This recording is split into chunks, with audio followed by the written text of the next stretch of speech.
SSLC പരീക്ഷയ്ക്ക് മണിക്കൂറുകൾ മാത്രം ബാക്കി നിൽക്കെ കുടിശ്ശികയുടെ പേരിൽ കോഴിക്കോട് DEO ഓഫീസിലെത്തി KSEB അധികൃതർ വൈദ്യുതി വിച്ഛേദിച്ചു. നിർണായക ദിവസത്തിൽ മണിക്കൂറുകളോളം വൈദ്യുതി തടസ്സപ്പെട്ടതോടെ ഓഫീസിന്റെ പ്രവർത്തനവും അവതാളത്തിലായി.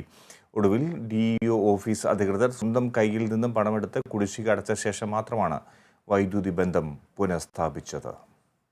ഈ മാസം 9-ന് SSLC പരീക്ഷ തുടങ്ങുന്നതിന്റെ മുന്നോടിയായി ജില്ലയിലെ മുഴുവൻ പരീക്ഷാ കേന്ദ്രങ്ങളിലേക്കും നിരീക്ഷകരായി അധ്യാപകരെ വിന്യസിക്കാനുള്ള തിരക്കിലാണ് കോഴിക്കോട് DEO ഓഫീസ് ഉണ്ടായിരുന്നത്. മറ്റ് അനുബന്ധ ജോലികളും ഇതോടനുബന്ധിച്ച് നടക്കുന്നുണ്ട്. അതിനിടെയാണ് ഫെബ്രുവരി മാസത്തെ കുടിശ്ശികയുടെ പേരിൽ KSEB അധികൃതർ തിങ്കളാഴ്ച രാവിലെ ഓഫീസിലെത്തി വൈദ്യുതി ബന്ധം വിച്ഛേദിച്ചത്. അതോടെ പ്രവർത്തികളെല്ലാം മണിക്കൂറുകളോളം നിലച്ചു.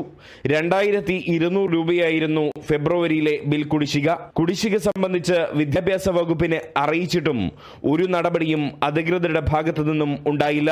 വൈദ്യുതി ബന്ധം വിച്ഛേദിച്ചത് SSLC പരീക്ഷയുടെ നടത്തിപ്പിനെ ബാധിക്കുമെന്ന് വന്നതോടെ ജീവനക്കാർ സ്വന്തം കീശയിൽ നിന്നും പണമെടുത്ത് കുടിശ്ശിക തീർപ്പാക്കി. തുടർന്ന് ഉച്ചയ്ക്കാണ് വൈദ്യുതി ബന്ധം പുനഃസ്ഥാപിച്ചത്.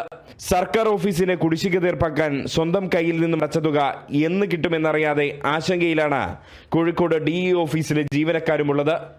Riyas KMR, Kerala vision news, Kozhikode.